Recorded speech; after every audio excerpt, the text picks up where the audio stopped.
दाम को दाम से मैया ने बांधा था ऊपर पेट पर। मैया अपना काम करने स्नान करने चली गई। इधर कन्हैया पकैया हो गए और पकैया होकर के झटका मारे उखल गिर पड़ा। उखल जब गिर पड़ा तो कृष्ण गृह कृतेषु व्यग्राया मातरे प्रभो अत्राचे दर्जुनो पूर्व गुह्यको धनदात्मजः। बाबा नंद के आंगन में दो वृक्ष थे, यमलार्जुन के दो वृक्ष थे और दोनों वृक्ष ऐसे थे। उसी वृक्ष के बीच में पकैया चलते चलते दोनों वृक्ष के बीच से ऐसे पार हो गया और उखल हो गया पेड़ा। जाकर दोनों वृक्ष में ऐसे उखल फंस गया। थोड़ा झटका मारे, झटका लगा, दोनों वृक्ष टूट करके गिर पड़े तड़तड़ा करके। उसमें सबसे दो पुरुष प्रकट हो गए कि नायम सुखापो भगवान देहिनाम गोपिका सुतः ज्ञानिनाम चात्मभूतानाम यथा भक्ते मथाम्यः। परीक्षित ने कहा गुरु जी ये दोनों वृक्ष कौन थे? ये पुरुष प्रकट थे, कौन थे ये? कहा ये महाराज कुबेर के पुत्र थे और भगवान रुद्र के अनुचर थे। एक दिन ये दोनों अपनी पत्नियों के साथ सरोवर में एकदम नग्नावस्था में बारूड़ी पी करके उन्मत्त होकर स्नान कर रहे थे। और जब स्नान कर रहे थे तो उस समय नारद जी हरि गुण गाते हुए बीड़ा बजाते उधर से निकले। और जब उधर से निकले तो जो स्त्रियां नग्नावस्था में थी वो बाहर निकल करके वस्त्र ओढ़ कर बैठ गई और ये वैसे ही खड़े रहे। और जब खड़े रहे नारद जी ने बहुत समझाया, नहीं माने, उनका उपहास करने लगे। नारद जी का शर्म नहीं आती? कुबेर के पुत्र हो, इस तरह नग्नावस्था में जल में स्नान कर रहे हो, शर्म नहीं आती तुम्हें? नारद जी का उपहास करने लगे।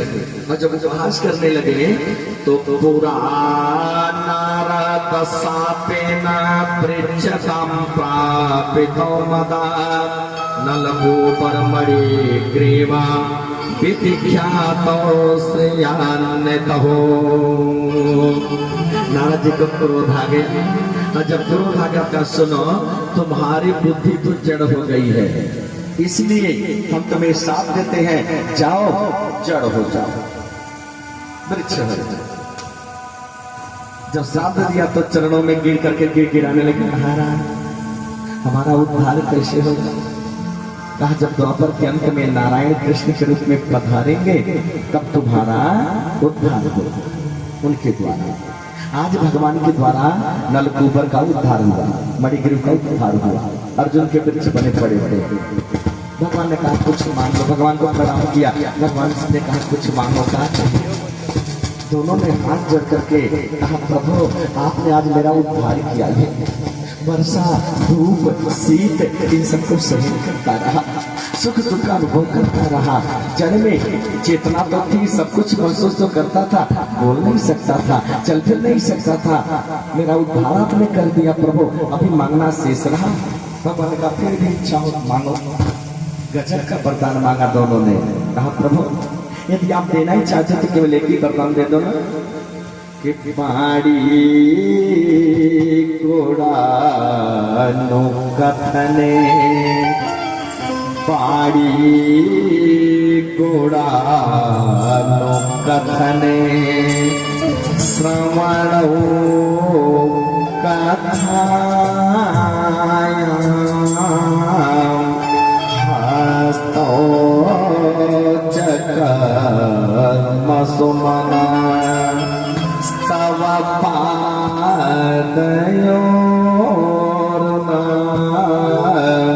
स्मृत्या शिरस्तव निवास सजगत् प्रणामे दृष्टि सदा तरसने तो भवतनो नाम दृष्टि सदा दर्शने। प्रभु जब मेरी वाणी मुखरित हो, मेरे मुख से यदि कोई वह शब्द निकले ना, तो आपका गुणानुवाद, आपका नाम संकीर्तन मुख से निकले। प्रभु यदि कुछ श्रवण करने के लिए मिले तो केवल श्रवणऊ कथाया, केवल आपका कथा श्रवण करने को। तो क्या ये बेवकूफ है या चिराज कुबेर के पुत्र बेवकूफ है जो करें कथा सुनने को मिले? वो भी तो धाम दौलत है, सारे पद प्रतिष्ठा में लग सकते हैं, वो भी तो अन्य वार्ता सुन सकते हैं। हम आप मनुष्यगण अपने आप को भगवान से देवताओं से भी ऊपर बताते, कथा में आने के लिए समय देवता भी तरसते हैं कथा को पाने के लिए। देवता आगे अमृत का घड़ा लेकर परीक्षित को पिला दो, कथा हमें दे दो। महाराज पृथ्वी ने कहा 10,000 कान दे दो कथा सुनने के लिए। आज कुबेर के पुत्रगण कह रहे कि पाड़ी गोड़ा नो कथने समारो कथाया। श्रवण करने के लिए यदि कुछ मुझे प्राप्त हो मिले तो आपका कथा ही मिले। हाथ पर उठे तो आपकी सेवा के लिए, तीर्थों के लिए, आपके दर्शन के लिए, मेरे नेत्र खुले तो आपके दर्शन के लिए। मेरा सिर झुके तो स्मृ प्यासे रास्ता बनेवा सजग प्रणामे। स्मृति बनी रहे तो आपकी स्मृति बनी रहे। मेरा सिर यदि झुके तो आपके चरण में झुके। दृष्टि यदि मेरा उठे तो मात्र आपके दर्शन करने के लिए ही। इस प्रकार भगवान ने मणिग्रीव नलकूबर का उद्धार किया। आज पहली बार जब वृक्ष गिरा ना, सब लोग ब्रजवासी दौड़े दौड़े आए। आज पहली बार बाबा ने माता जसोदा को डांटा, मेरे लाला को ऊपर से बांध दिया। आज वृक्ष मेरे लाला को ऊपर गिर जाता, कुछ हो जाता तो देवी हम जीवित कैसे रहते। आज पहली बार डांटा। समय से काल देखता गया। एक ही दिन एक कुब्जा जलई में फल लेके सिर पे घूम रही है। फल ले लो, बड़े मीठे फल हैं, बड़े ताजे फल हैं, फल ले लो, बड़े मीठे फल हैं। कोई नहीं ले, नहीं भैया नहीं चाहिए, नहीं भैया नहीं चाहिए। ठाकुर जी की बढ़िया नमन कहते कहते बाहर ठाकुर जी का आज भूखा सुलाओ, जैसी आपकी इच्छा। फल बेचते बेचते बाबा नंद के दरवाजे से आगे बढ़ी थी कि कन्हैया से नहीं रह गया, दौड़ पड़े कि क्रीड़ी फलाने ते श्रोत्वास परमच्युतः फलार्थे धन्यमादाय जजो सर्व फलप्रदः। पीछे से आवाज आ गई, मैया हमें फल चाहिए। घूम करके देखा नन्हा सा बालक, तूने मुझे मैया कहा। लौट करके आई, फल उतार के बैठ गई। कितना फल चाहिए लाला बोलो ना। न जाने क्यों तुम्हें देखने मात्र से ऐसा लग रहा है जैसे आज मेरा जन्म जन्मांतर का तपस्या पूर्ण हो गया हो। कौन हो तुम?